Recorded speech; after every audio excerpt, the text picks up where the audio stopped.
Alright, so we finally reached the official date, November the 20th, 1984, of Toriyama's new manga inspired by Chinese novel Journey of the West, Dragon Ball, featuring the adventures of Son Goku, Bulma, Oolong and Yamcha, whose debut arc tells their quest for the 7 Dragon Balls scattered around the world so that they can get their wish granted. This first arc, known as Son Goku arc, or Hunt of the Dragon Balls arc, or Pilaf arc, hence the name of the villain, is 23 chapters long and would receive an animated adaptation only after the end of Dr. Slump and Raleigh-chan, since it would take up its same Fuji TV slot on Wednesday evenings. Despite its early arc was limping on, to Toriyama's dismay, Toei were still determined to bet on this potential winning horse, so they would gather the majority of the Dr. Slump personnel to work on this new series as well. Some roles were left unvaried, like Hidenori Arai on sound effects, Shunsuke Kikuchi on the music department, Daisuke Nishio would juxtapose Minoru Kazaki in the series direction, but Takao Koyama would replace Masaki Tsuji in the series composition, and Minoru Maeda would maintain his role of character designer, since he was the right man to replicate Toriyama's soft traits. And since the first episode will be broadcast on February 26, 1986, 7 exact days after the last episode of Dr. Slump or Raleigh-chan, and the day after the chapter of the Android 8's debut in the manga, it was mandatory to start producing the first episodes right over, and this time Toei had to follow Toriyama's guidelines more thoroughly, also taking some liberties anyway. This happens to be the goal of my series, as I'm going to emphasize the differences between the manga and the anime, also evaluating its potential changes and filler bits. And most important, because it is a recurring trope in Japanese media, I'll try my best not to mention those times the pacing drags out in the anime, including characters staring or screaming at each other. I cannot promise you anything, but I try to omit this anyhow. Alright, let's see how this goes. It is indeed obvious I will be starting with the Son Goku arc, as this is where everything began, but I suppose I have to add a few notable details about the anime.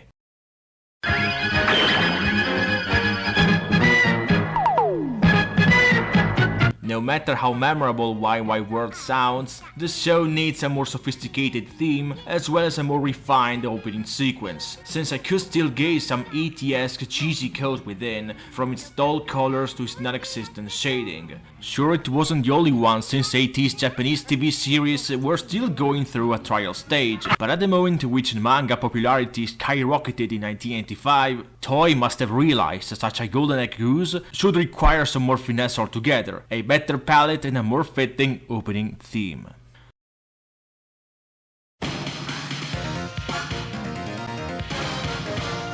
Quite honestly, if Chalai is the best opening theme of Dragon Ball, Makafuchige Adventure is arguably the most iconic. What a banger! Recognizable chorus, terrific bridge, absolutely fits the mood of the show, and not even its use for over 150 episodes will ever get me tired of it. As for the opening animation, it describes the events of the first arc, from the main topic of the Dragon Ball quest to the early Dragon Team formation. This primordial version, directed by Daisuke Nishio and presumably solo animated by Minoru Maeda, will be used until episode 101. And I might sound controversial, but I'm inclined to like the second version better. I know it's too untimely, since I will have to cover 3 more arcs before the Piccolo Daimao events, but it quite bugs me the sequence is never updated beforehand across the Red Ribbon arc. Again, it's only a minor complaint, I like this opening, it's well directed and animated, and the song remains a true banger 37 years later, resulting in a visual upgrade over the YY World intro. The same though cannot be stated for the ending sequence, composed of recreations of Toriyama's illustrations, with a few animated bits like Goku leaping, the shooting star and the Dragon Ball beam bowling. The Bulma shots might be Maeda's key animation too, given the blatant similarity to his model sheets, but my favorite shot has to be the cross-dressing one, with Goku feeling zero awkwardness whatsoever, unlike Yamcha and Oolong.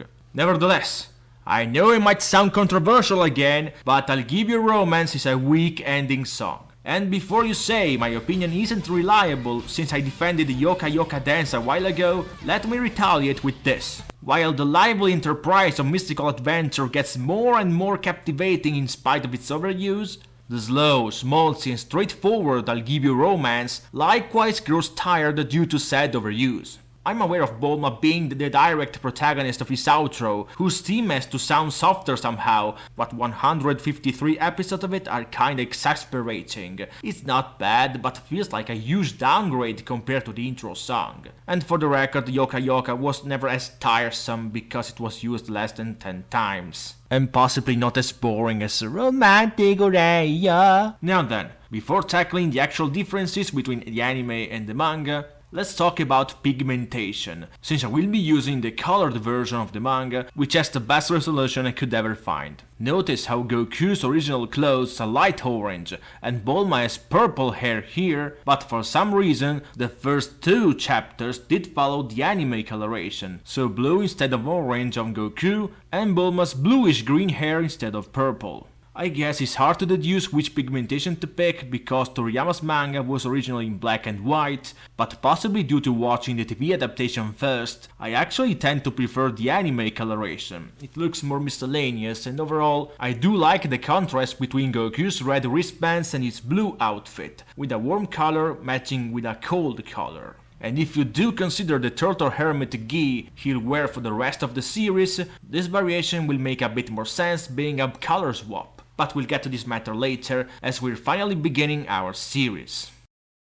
The first chapter features the moment that started all, Goku meeting Bulma, whose event is reprised in the anime almost entirely, since the bit with Bulma's car hitting Goku only happens in the anime, whereas she braked just in time in the manga. Then it's not astonishing to realize the motive Okazaki had to alter the following panel of Goku believing she was trying to steal the fish she previously caught, which would be recreated accurately only in a GT flashback. Before that though, the anime takes some more liberties during Goku's introduction as he's famished and wonders if there is a tiger nearby in the manga. So Yasushi Rano answers his question by having a saber-toothed tiger chase him, whom outsmarts easily thanks to proto-teleportation. Overall, I do approve this change as much as the idea of introducing the villain of this arc, Pilaf, immediately, through a nice directional work by Okazaki. In fact, the anime handles Pilaf in the opposite route of the manga, hence he would appear only in chapter 18, as opposed to his cutaways of the first 3 episodes. However, I find this idea polarizing, as it works on a narrative standpoint, but not so much on a factual standpoint. I still don't like Pilaf as a character, I find him annoying, but of the worst kind. Although for being generally a comic relief, he's quite spiteful and sadistic in his early sections, as he attempts to torture Shu for failing his mission in episode 2, or even electrocutes him and Mai in episode 7, resulting in a pretty funny moment with his fork conducting electricity as well. In the second chapter, Bulma finds out Goku is a tail, and Goku realizes Bulma has buttocks on her chest and has no male gonads above all. Yet I do wonder what Goku meant by Grandpa's crotch pillow.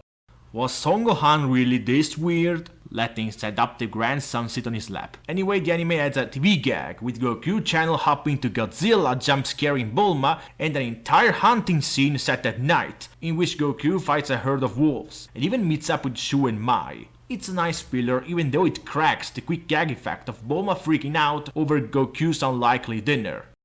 The third chapter features Goku helping Umigami reach his sea place, and the debut of the turtle hermit. In this case, there's not too much difference with the anime, apart from the Pilaf cutscenes and the Kame house. The Toribot is back from Penguin Village. Nice callback. Chapter 4 has Kame Sennin give his skin tone to Goku and his own Dragon Ball to Bulma in exchange of something else, which actually raises a relevant doubt. Why didn't she realize she was wearing no panties? I mean, you can kinda sense you're not wearing your undergarments. It's not like you're losing your keys or your necklace. Underpants. They're worn underneath your clothes. Even if Bulma was only wearing her nightgown, she could feel it in any case. It's just dumb. Anyway, if my memory doesn't betray me, episode 3 displays the only time Pilaf ever interacts with Kame Sennin at Kame House, where you can spot an alligator sunbathing nearby, threatened by Pilaf with a knife. Then again, I like this pillar too, because it manages to follow decent continuity with the previous cutscenes. Koei Miyauchi was simply perfect as Kame Sennin or Muten Roshi, always nailing his personality in both comedy and tension. while Tesho Genda showed a notable vocal range switching between Superman in Dr. Slump to Shu, and I suppose it will be humorous to hear Shigeru Chiba on Raditz later on, after his Pilaf output. Chapter 5 narrates Oolong's menace, which the anime replicates rather faithfully this time around. Since there is nothing much to address, let's now consider Shunsuke Kikuchi's very first music package of the series, from A00 to J00. I still ignore how to call these. I guess the different letters A, B, C, D represent different leitmotifs. The A tracks are alternate versions of Mystical Adventure, the B tracks reprise I'll Give You Romance, and the C tracks happen to be used on specific spots, like in the title card and on eye catches. I wouldn't consider this package Kikuchi's best, because there is a very long way to go already, but a few tracks do stand out. Goku's Dinner Bird, The Thrill of the Fight, aka the Kingdom theme, the Kuma Mercenary, which will also be used in the Cell arc, and the classic Shenlong theme. As for the insert songs, the instrumental Mystical Adventure will be played in more than an occasion, from the Tenkaichi Budokai to Goku facing General Blue. Even without vocals, it remains a great piece of orchestration.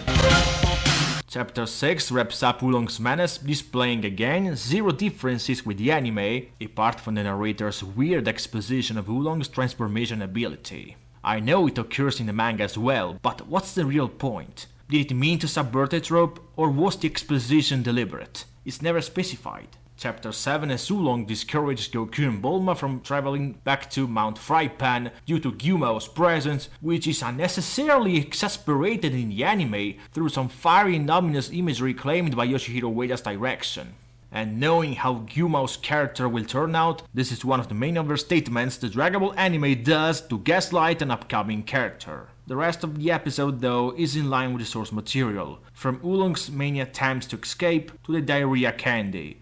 Yet, how and when did Bulma drop her capsule case in the river? She stayed on their boat all the time. When did it happen? Chapter 8 features the very first battle of the series, Goku facing the desert bandit Yamcha, which quite sucks in the anime. Yes, let's fairly admit Yukio Bizawa is not a good animator. His anatomy remains as dreadful as his action, but sure is underwhelming for being the very first fight of the franchise. To be fair, it's not that exceptional in the manga either, but I suppose a juxtaposition of the two characters using their trademark techniques, Goku's Janken and Yamcha's Rogafufuken, kinda works, and the meta device of Yamcha literally smashing the panel edge looks indeed pretty cool. Of course, there cannot be any such thing in the TV series. Chapter 9 views Yamcha developing some strategy by sneaking in Oolong's trailer in order to steal the Dragon Balls, whose result cannot necessarily be considered a flop. Apparently, Toriyama was bold enough to let Bulma expose her nips while taking a shower to Yamcha's utter stun,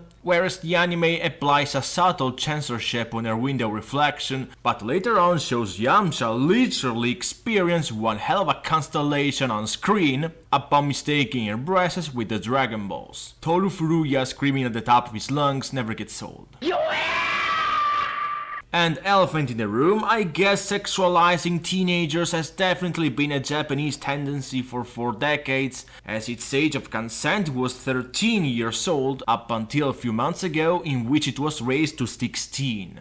I know Western viewers might consider this a sick routine, and it is indeed sick, no question about it, but depriving this content from its original context isn't likely the brightest solution. It's not necessarily fan service for so sick of it, but fan service the story demands to continue, also to prove Yamcha's fear of women further is functional to the plot. Besides, the anime still decides to carry on Shu and Mai's shenanigans by having them tape a time bomb underneath Oolong's trailer, whose plan quickly backfires. For now, I've been tolerating Pilaf's gang receiving so much screen time because they are the bad guys of this arc, and I assume they might deserve some more insight here. Chapter 10 as Goku rematch Yamcha, this time knocking out the bandit's tooth. Once again, Toei didn't alter the events much unless you count the reused animation from episode 5 during the rematch, which clearly delivers zero improvement whatsoever. In chapter 11, the gang finally arrives at Mount Frypan, bumping into Gyumo, who gently converses with Goku after he sees Nyoibo and Kinton, given by Son Gohan and Mutaroshi respectively, whom Gyumo seems to be acquainted with.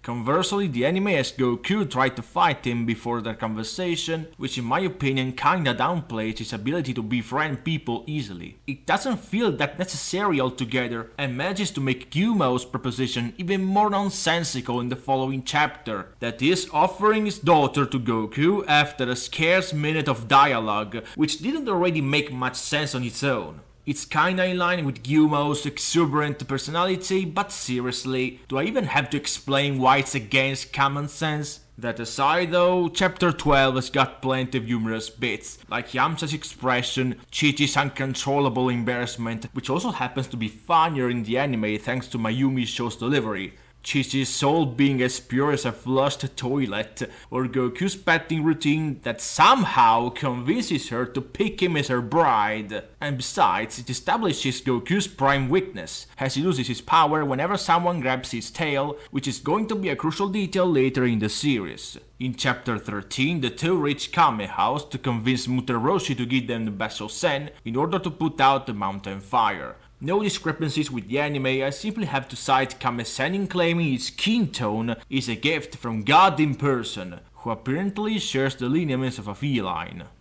So let's move on to chapter 14, possibly the first milestone since the first chapter, which coincides with two memorable events. The first one being the debut of the most popular technique of the franchise, the Turtle Hermit's signature move, the Kamehameha, he uses to extinguish the fire that he could master only after 50 years, that Goku learns upon seeing it only once. The scene certainly speaks for itself. I like it a bit better in the anime, because the fact the manga would just stick to yellow energy waves makes the Kamehameha less special and more commonplace. To put it simply, I will always place variety before rock-steady motives. The second event though happens to overshadow the Kamehameha milestone, as it involves Goku's tendency to be excited over action and battles in general, whose kink would be taken a little bit too literally by Toei later on, as seen in several filler moments. But his persistence remains canon, as I'm going to list those cases where Goku drops the Waku Waku bomb on the show. No synonyms like Doki Doki or Soro Soro, only the W bomb uttered by him exclusively. What's the meaning of this, you may ask?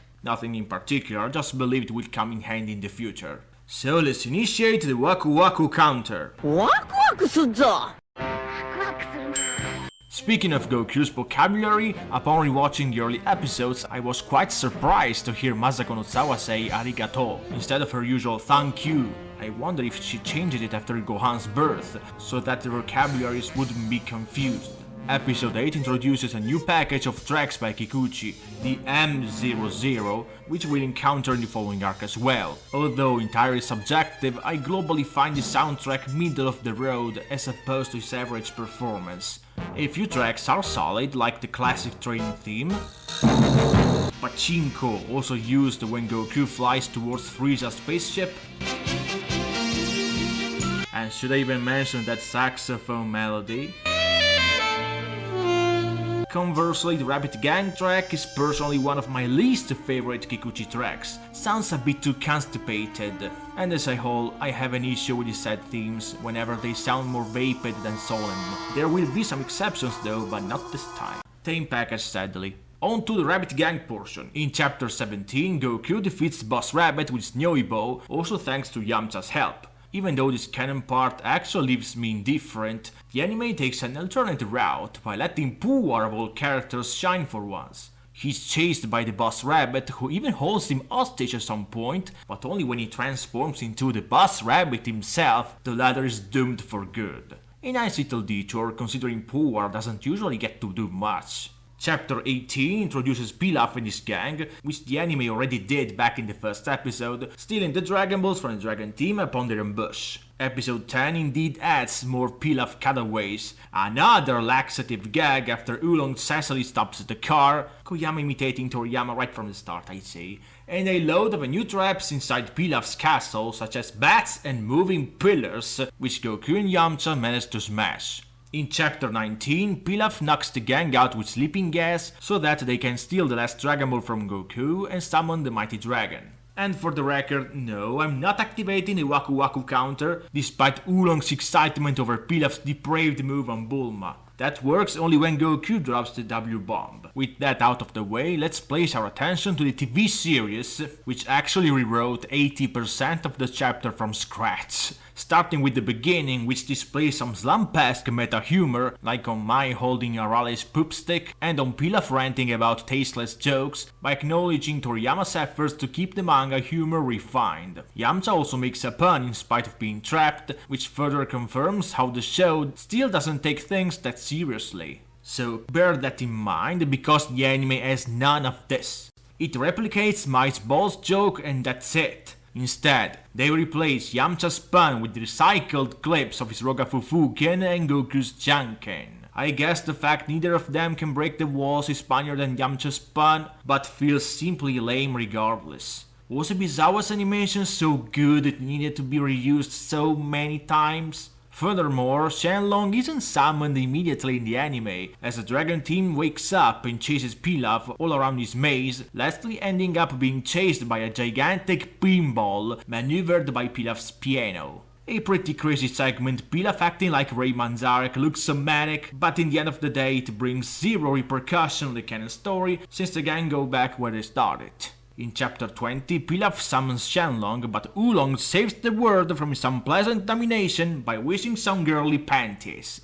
Fantastic. This of course doesn't please Pilaf's plan, so he locks the Dragon Team inside a steel trap upon being threatened by their laser gun off-screen, which the anime actually displays on-screen, after another filler segment in which Goku succeeds in destroying the wall, but they have to deal with a herd of vicious wolves. Again.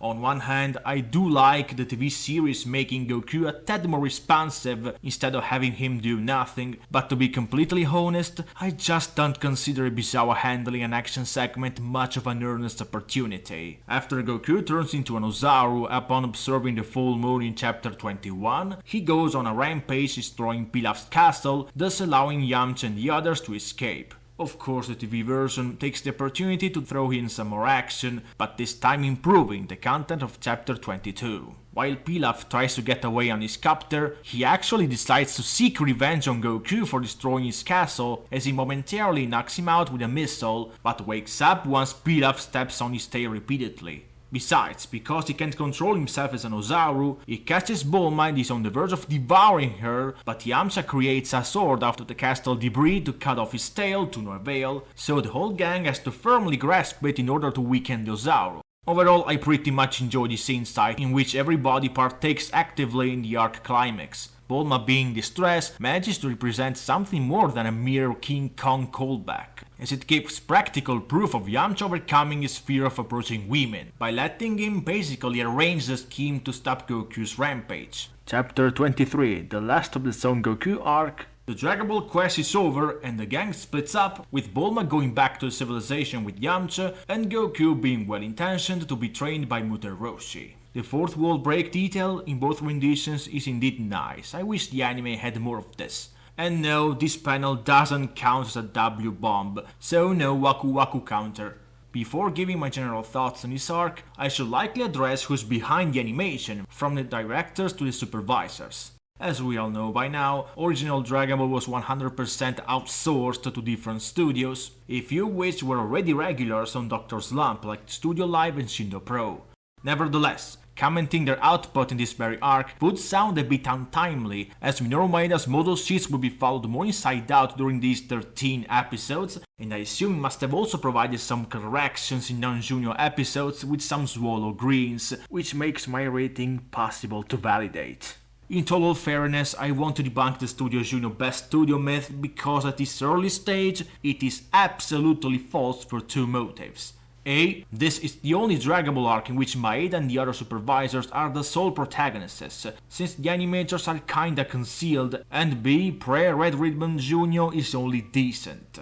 Yes, his early episodes look on modo, look serviceable, but there's sincerely nothing spectacular. Maeda supervises 4 out of 13 episodes, but episode 8 is an odd one, as it's filled with last house names like Taichiro Ohara and Aikyo Katada, freelancers Katsumi Oshima, and a few uncredited top players like Katsuyoshi Nakatsuru or possibly even Takeo Ide, who at this point belong to another studio, Seigasha, and who knows, might improve Studio Junior entries in the future. A YouTube channel called DP Animators shouldn't supply such a rough description of this very topic, but to believe in this video I'll simply stick to list the various supervisors because they are eventually going to shine the subsequent arcs. Last House and Masayuki Uchiyama took on 3 out of 13 episodes and might demonstrate their talent soon enough, just like Seigasha and Tomikichi Takeuchi, who supervised 2 out of 13 episodes, same amount as the weaker studios Shindo Pro with Mitsuo Shindo and Studio Live, whose supervisor Yuki Bizawa animated the first battle of the series,